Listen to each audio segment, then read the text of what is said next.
Pharaoh's extreme cruelty angered God, who sent 10 plagues upon Egypt. The first plague turned the Nile's water to blood, killing fish and fouling the river. Pharaoh summoned priests, but their magic failed before God's power. As plants rotted and prayers went unanswered, God sent the second plague. Millions of frogs emerged from the bloody water, attacking people and overrunning Egyptian cities. They swarmed streets and even crawled onto Pharaoh's bed. The queen screamed, but Pharaoh dismissed the frogs as harmless. Yet the plague worsened as the frogs died, breeding maggots which became billions of flies, contaminating food everywhere. Fire couldn't repel the endless swarms of flies. People hid indoors, but those with wounds were quickly covered in flies. Pharaoh consulted his advisor, who spoke of science, saying the flies would eventually die. But Pharaoh developed a rash, and people were covered in boils. Even the queen was not spared. At this time, a guard brought a white horse with a bloody message: God's gift, treat slaves well or plagues continue. Pharaoh cursed God but grew crueler, doubling slave work and cancelling rest periods.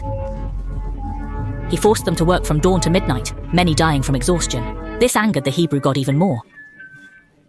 He appeared as a boy and found a man named Moses, guiding him to free his people and lead them back to their homeland.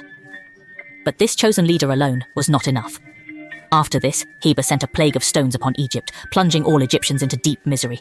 He negotiated with Pharaoh using the white horse, thinking Pharaoh would compromise. But unexpectedly, Pharaoh remained stubborn and even intensified his actions, doubling the Hebrews' workload and withholding food. This action led to a rapid increase in deaths. Moses watched it all unfold, doubting, who was God truly punishing in Egypt? This time, Heber didn't appear. Soon, Pharaoh's mount suddenly died. City families perished violently too. A new disaster struck Egypt again, but Pharaoh still wouldn't yield. Then came the flying June. Egg-sized hail fell, shattering buildings and structures on the ground, even toppling sacred statues. Countless lives and crops were lost, yet Pharaoh remained fearless, believing he was Egypt's true god. Moses was first to falter. Though he wished to save the Hebrews, Heber appeared behind him, watching intently.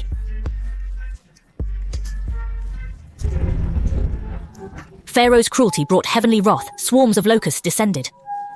People fled in panic but couldn't escape the locusts' devastation. They devoured exposed crops, rampaging through cities, even breaching Pharaoh's palace. Workers resisted physically, while ministers suggested opening grain stores.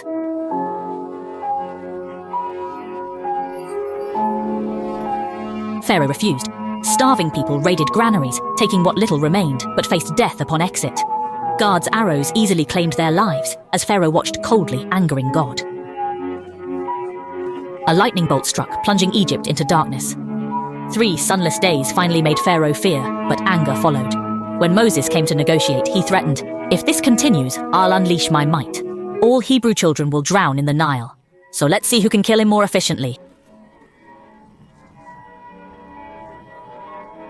Moses pleaded with God, not wanting to continue.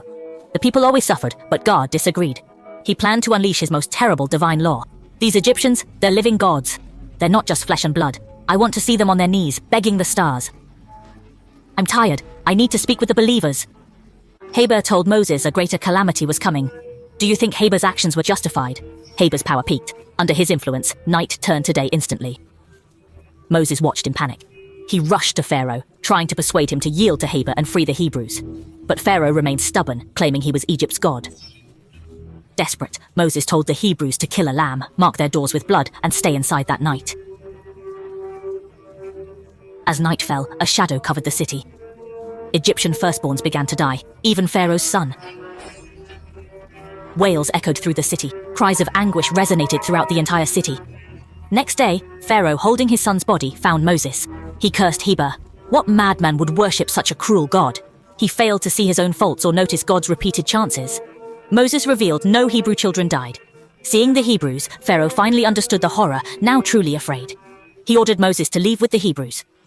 Moses quickly led 400,000 out. Pharaoh mummified his son. The old sent off the young. Watching his wife rock an empty crib, Pharaoh's anger boiled over. He vowed to pursue and kill them all.